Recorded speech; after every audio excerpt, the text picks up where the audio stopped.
Bukan menjadi rahasia lagi kalau CIA, lembaga intelijen Amerika, sering menggulingkan sebuah pemerintahan yang sah. Ada 5 hal yang mereka lakukan dan sampai sekarang mereka masih tetap melakukannya. Yang pertama yang dilakukan adalah, dan yang ini adalah paling sering, yaitu membiayai oposisi. Cara ini adalah cara yang paling aman dan metode paling murah dari CIA. Bisa hanya memodali memberi uang kelompok oposisi atau memodali mereka yang akan melakukan kudeta. Iran di tahun 53, Vietnam di tahun 63, Brazil, Guatemala, salah satu operasi intelijen dengan model ini yang dilakukan oleh Amerika. Cara nomor 2 yang paling sering dilakukan adalah dengan assassination atau pembunuhan. Membunuh pemimpin lalu menggantikan dengan pemimpin yang pro-Amerika. Misalnya Patrice Lumumba di Kongo, dan banyak lagi pemimpin-pemimpin berbagai negara yang tidak jelas kematiannya tapi didesain oleh Amerika agar digantikan dengan pemimpin yang pro-Amerika. Lalu, cara ketiga yang paling sering dilakukan oleh CIA adalah melumpuhkan ekonomi, atau dalam bahasa akademinya adalah economic assassination. Perang tarif dengan Cina, embargo perdagangan, dengan cepat akan merubuhkan sebuah negara seperti Kuba sampai sekarang di embargo. Kemudian Chile di tahun 70-an ketika Allende yang melakukan nasionalisasi atas aset-aset Amerika membuat Presiden Nixon memerintahkan CIA dengan kalimat "Make Chileans Scream" atau membuat bangsa Chile menjerit. Yang terakhir, Pinochet mengkudeta Allende. 2 hal itu dilakukan di sana. Tekanan secara ekonomi lalu mendukung kudeta oposisi. Lalu saat ini misalnya serangan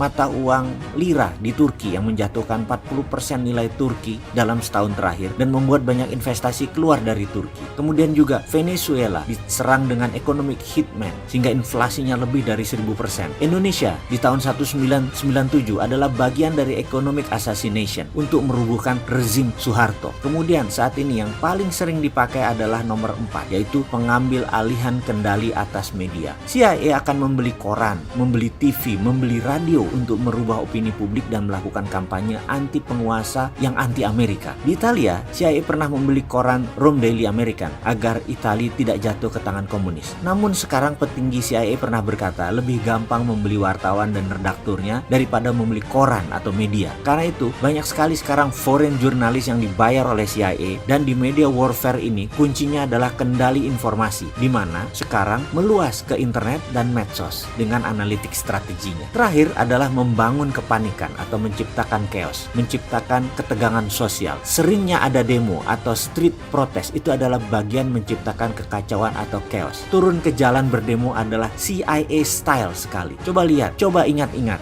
di Indonesia yang sedikit-sedikit turun ke jalan, belakangnya pasti siapa? Kita bahas detailnya di chapter yang lain. Dan pastikan mereka yang turun ke jalan itu tidak tahu apa motif asli demo tadi. Itu adalah kunci sukses demo. Misalnya tokoh Iran Muhammad Mossadegh yang menasionalisasi aset minyak Inggris di tahun 53, digalanglah demo besar-besaran sampai terguling, dan kemudian boneka Amerika Shah Iran dijadikan monarki lagi. Juga demo panjang Hong Kong saat ini, demo besar misalnya kemarin di Malaysia untuk menggulingkan Najib yang pro Cina beberapa tahun yang lalu. Ini semua adalah sedikit informasi tentang organisasi rahasia dan bagaimana operasinya, dan masih banyak lagi yang sebenarnya kita tidak tahu. Jadi ke depan ada baiknya Indonesia hati-hati. Kita harus punya strategi berlapis dan bermain cantik. Baru nanti kita salib mereka semua di tikungan. Barulah Indonesia bisa jadi negara besar.